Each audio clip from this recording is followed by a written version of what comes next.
I liked a lot about this, but then it forgot all about its continuity.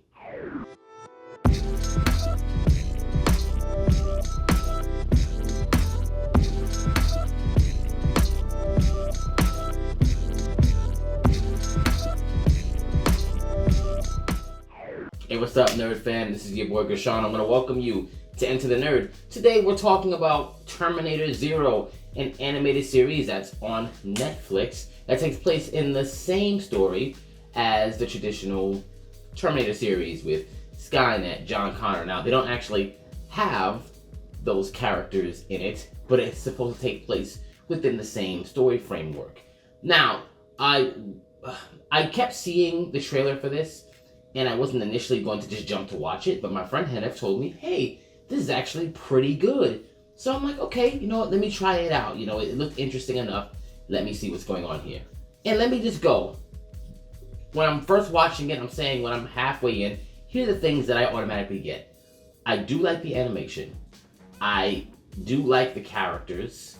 I do like the alternate perspective of seeing this from Japan versus always being in America, because it doesn't only affect America. Skynet takes over the entire planet. So it's kind of cool to see that. I kind of liken this to Fear the Walking Dead, where we knew there were other places where this was happening, but we never really got a chance to see a different perspective, especially from when the start of the outbreak in Walking Dead. Like, all the things that we saw is already happening. Like, it was already well into it, but we didn't get a chance to see a series like a little bit before to during and way after. That's what Fear the Walking Dead. Even though Fear the Walking Dead, you know, later on wasn't necessarily so good. But that's a whole other video. We ain't gonna get into that. The whole point is this offers a different perspective in the same world, even though a lot of the same stuff still happens. Somebody or a machine and a person gets sent back from the future, and someone has to stop the machine from killing someone that they're not supposed to be killing. That happens here. Okay, we understand. We understand that. That's cool. Now, does it offer something fresh? Besides the perspective and the fact that this is animated, and the fact that there's a new AI that the main character, Malcolm, is making to try and combat Skynet. I don't want to get into too many spoilers here, but there are going to be some spoilers in this by way of plot points that, if I'm being very honest, don't make any fucking sense. Okay, so let's get this out the way. Traditionally, in the Terminator series, the reason why they're sending back the Terminators is to kill someone originally being Sarah Connor, because if there's no Sarah Connor, then there's no John Connor, which means it affects their future immediately. So, hey, if I kill this, there's no John Connor fighting me here. We can take over even easier. There's no resistance, right? Time is kind of a linear thing in the original Terminator series. So much that even when we saw in Terminator 2, the thing that happened with the hand, that event changed the future, and it made what Skynet did even worse in Terminator 3, right? So anything that gets changed in the past directly affects the future. We see that, right? We understand that's how time has been working in this series the entire time.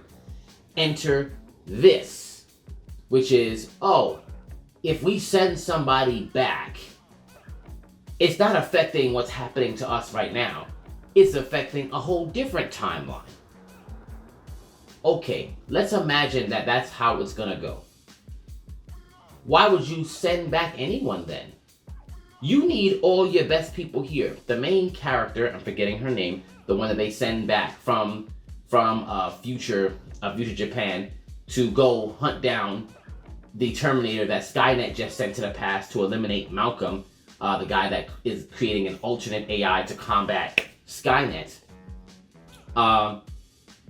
They're sending that person back to try and kill Malcolm, and then, well, that Terminator back, and then they send the person to stop the Terminator.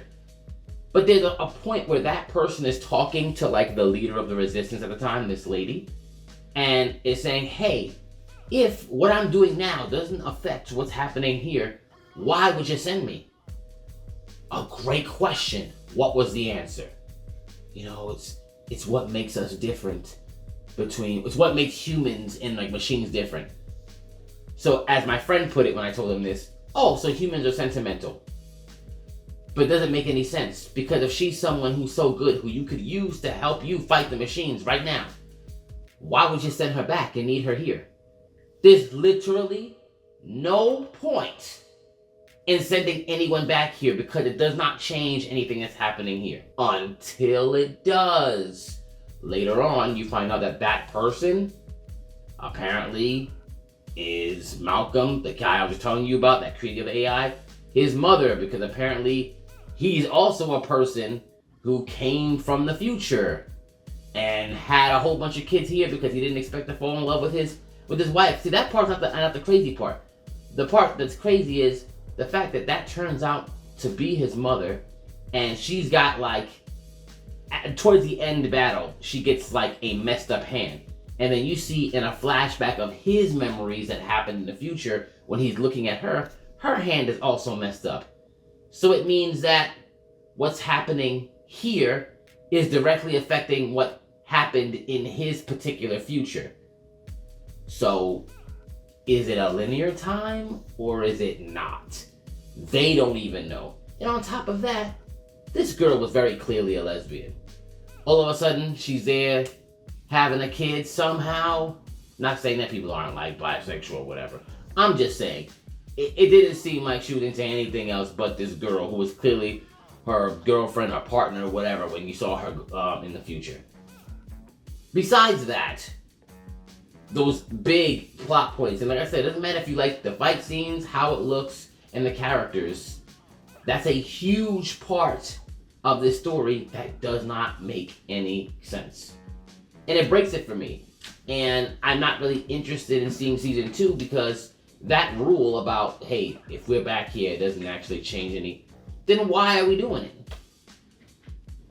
We knew why we were doing it in the original Terminator, but now I have no idea. And that's really my issue with it. But I'm down to have other installments of different series that are animated, like, you know, the cyberpunk stuff, and maybe there was like a Blade Runner thing. Like, there's other like sci-fi installments that are animated that actually do fit into the continuity correctly. I love it, but I don't think this is one of them. I think it had some really good parts, but I think it falls short because it doesn't understand its own continuity. Let me know what you think about it. Is this something that you really like? Do you not care about the continuity breaking, or do you have something else that is kind of like this but better? Let me know. Enter the nerd.